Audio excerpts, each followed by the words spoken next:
Hey, what's up, guys? Man, Antonelli here. Today we're talking about our hands and where they need to get to when we're going to launch the bat and actually begin our swing. I was running a hitting camp this weekend, and we were talking about a bunch of things. And when I got into talking about where the hands need to be when we begin our swing, a lot of kids, some of the younger kids, were saying that, well, Kevin Youkilis doesn't have his hands anywhere near there. He has his way, way over his head, or I can't think of some of the other players, but they were throwing out different players and saying that their hands aren't there. The key thing to remember is, and when you watch someone on TV, things move very fast. So where somebody starts their swing, a lot of times you can't see where they start and where they finish because first you're not really paying attention, but things move very fast in the swing. But if you slow it down and actually break them down, where guys start, some guys start with their hands really high, some start with their hands really low. But when they begin to get ready to hit and their front foot gets down, their hands are all in a very similar area. Now, there's some are slightly higher or slightly lower, but they're all in a pretty similar area. So I'm going to go and break down a bunch of players, some of the players that the kids named, and we're going to talk a little bit about where the hands get to and then why they have to get to there and why everyone gets their hands there to hit successfully. Okay, so we're going to start off with Troy Glaus just because he has more of a standard swing. He doesn't do things as uniquely as some other guys, but we'll get into those guys next. So the first thing we want to talk about is when we're talking about our hands, we have to get our hands back. How do we get them back there? You can see Troy starts his hands basically right around his shoulder, but he needs to get a little bit of length in there, get his hands back to be able to swing properly. So during the stride phase, where he's moving his body now, slightly pushing off his back foot and moving his body towards the pitcher, it's called walking away from your hands. So he's not pushing his hands away from his body. He's basically just moving his body and allowing his hands to stay back. While he does this, he's going to turn his top hand in slightly so that the bat and the knob of the bat faces the catcher, and usually right around the catcher's feet. If you look at most big league ball players, or just about every single player, this is the angle of the bat. Now, for you younger players, coaches have been drilling into your head for years and years that this is a bat wrap. This isn't a bat wrap. A bat wrap is when the bat gets way over here and the knob of the bat is pointing up here more towards the catcher's face or even higher than the catcher. Some big league hitters do wrap the bat a little bit more, and I don't suggest that little league players do that, but if you want to successfully get your bat on the right path and be able to swing properly, this is the type of bat angle that I teach. Knob of the bat to the catcher's feet.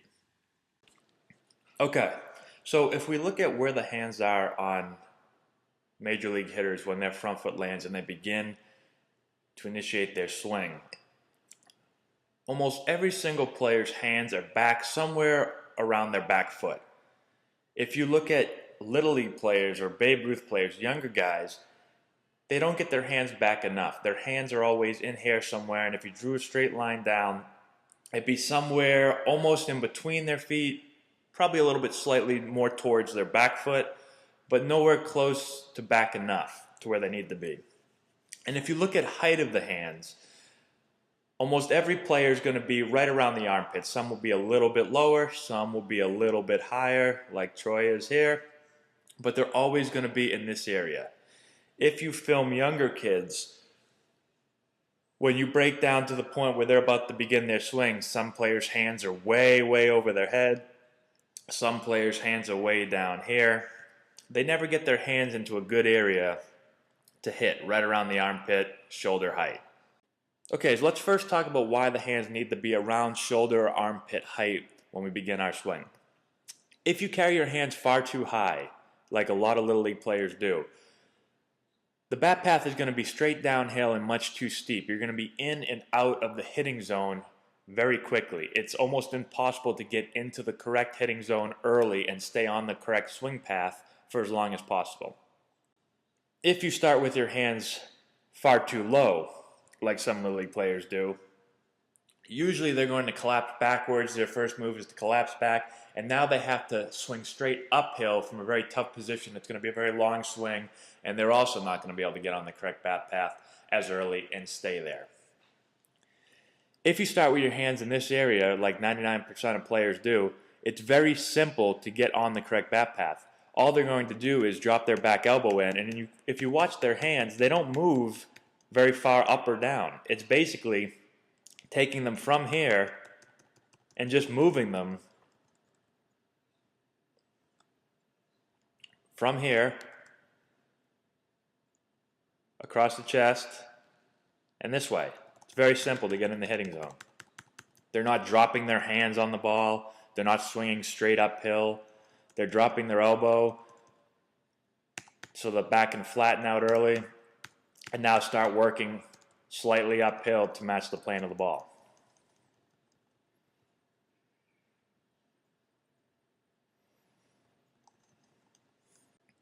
Okay, so now why do we need to get our hands back over our back foot? When the swing begins, what starts the swing is the back knee and the back elbow are going to start to drop in. If you watch the back elbow and watch the hands here, you can see the back elbow is dropping in here. It drops, drops, drops, and the hands aren't moving anywhere. They're not pushing forward or pushing down. They're allowing the back knee and the back elbow to start to drop in the slot. Now the hands start to go right here after the elbow has already started to begin to drop down and the knee has started to rotate. That allows the hands and the bat to get on path early. Now from here we're on path and we stay there for as long as we possibly can.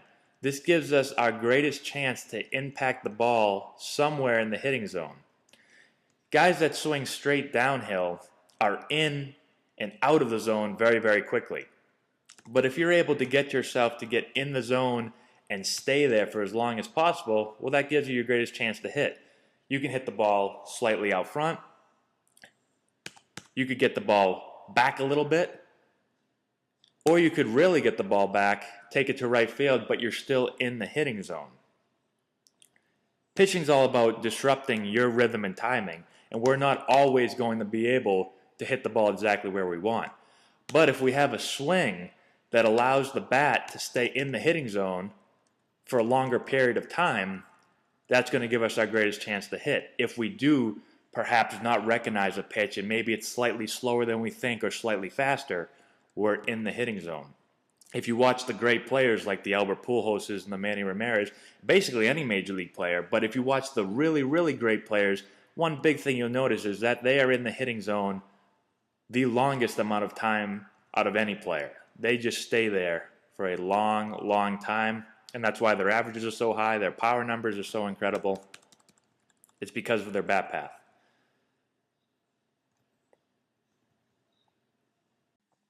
Okay, one last thing. I could probably talk about this subject forever, but I think the video's got to come to an end very quickly here. I think I have a few more minutes. So let's back it up really quickly and talk about why we need to get our hands back. So let's just pretend for a second that he's already taken his stride and that his hands only get back to here and he doesn't get them back like he normally does.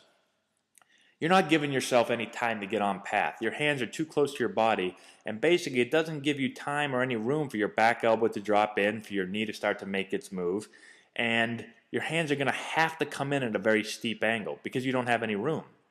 They're going to be very steep, and even if you try to get them to level out quickly, they're not going to get there in time, and you can see the area you have to work with, not much area. Like we said earlier, the greatest hitters in the game get their hands on path early. Back here, they give themselves room and time to get them on path. They get on early, and then they stay there for as long as possible till they've made contact, worked through the ball. Now the bat starts to move this way. If your hands are here, you don't have any room, you're late. Also, your top half and bottom half are almost going to work together. There'll be no torque or separation, and it's going to be more of a push swing.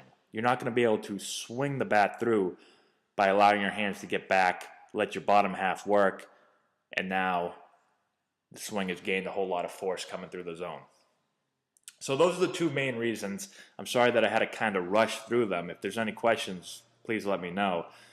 I wish I had an hour YouTube video, but I think I only have about 15 minutes. So let me show you a couple other players really quickly, where they start their hands and how they get them into that good hitting position that a lot of guys may not realize they do when you're watching on TV.